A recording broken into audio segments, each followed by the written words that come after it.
Hello everyone, this is doctor Mansi from Bharat homeopathy.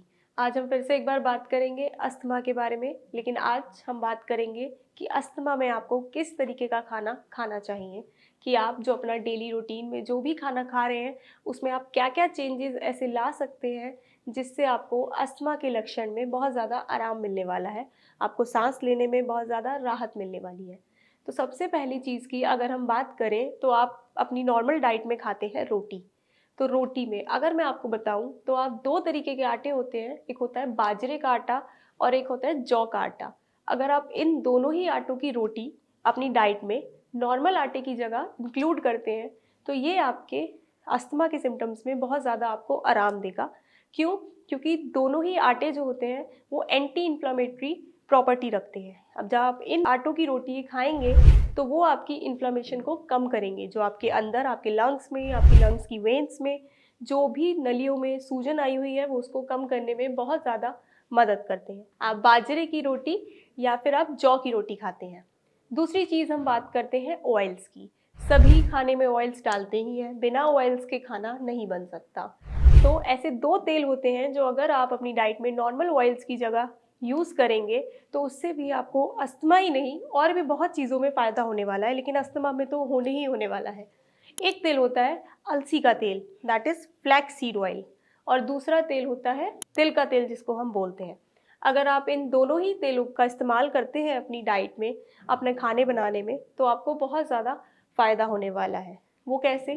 क्योंकि इन दोनों ही तेल में मैग्नीशियम की मात्रा भरपूर होती है, और अगर आप मैग्नीशियम अपनी डाइट में इंक्लूड करते हैं तो वो क्या करता है, जो आपके मसल्स होते हैं उनको रिलैक्स करता है। तो अगर आप ये दोनों ऑयल्स यूज़ करेंगे तो इनका जो मैग्नीशियम प्रॉपर्टीज़ होंगी वो आपकी बॉडी में जाएँगी, और आपकी बॉडी में जो लंग्स के अराउंड मसल्स होते हैं, ब्रोंकियो मसल्स होते हैं, वो रिलैक्स हो जाएँगे, जिससे कि आपको आराम मिलने वाला है साँस लेने में। तीसरी चीज़ की अगर हम बात करें तो वो होता है नमक। नमक के बिना खाना बन ही नहीं सकता। तो अगर आप नॉर्मल सॉल्ट की जगह अपने डाइट में इंक्लूड करते हैं पिंक सॉल्ट, सेंधा नमक, तो उससे भी आपको बहुत ज़्यादा फ़ायदेमंद होने वाला है। कैसे फ़ायदा होने वाला है? क्योंकि ये जो सेंधा नमक होता है, पिंक सॉल्ट होता है, इसमें एक प्रॉपर्टी होती है कि ये जो हमारे अंदर ब्लॉक्ड एयर होती है, इसको बाहर निकालने में बहुत ज़्यादा मदद करता है। तो आप अपनी डाइट में नॉर्मल सॉल्ट की जगह पिंक सॉल्ट को इंक्लूड करें।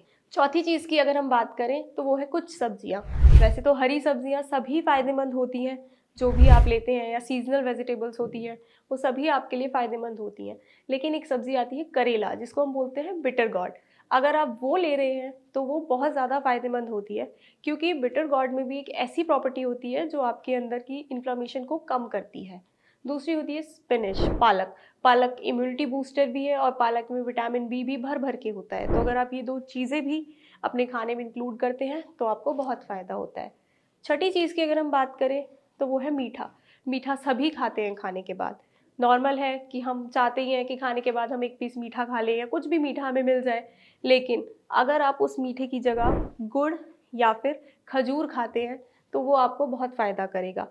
आप लोगों के लिए जो भी अस्थमा के शिकार होते हैं उनको चीनी या शक्कर ये चीज़ें नहीं खानी चाहिए, क्योंकि इससे आपकी खाँसी बहुत ज़्यादा बढ़ जाती है। इसलिए अगर आपको मीठा खाना है तो आप गुड़ खा सकते हैं। तो ये जो भी चीज़ें मैंने आपको बताई हैं, अगर आप ये अपनी डाइट में चेंज करते हैं, ये अपने रोज़ के खाने में इंक्लूड करते हैं, तो आपको बहुत फ़ायदा होने वाला है और आपको अपने अस्थमा के लक्षण में बहुत ज़्यादा आराम मिलेगा।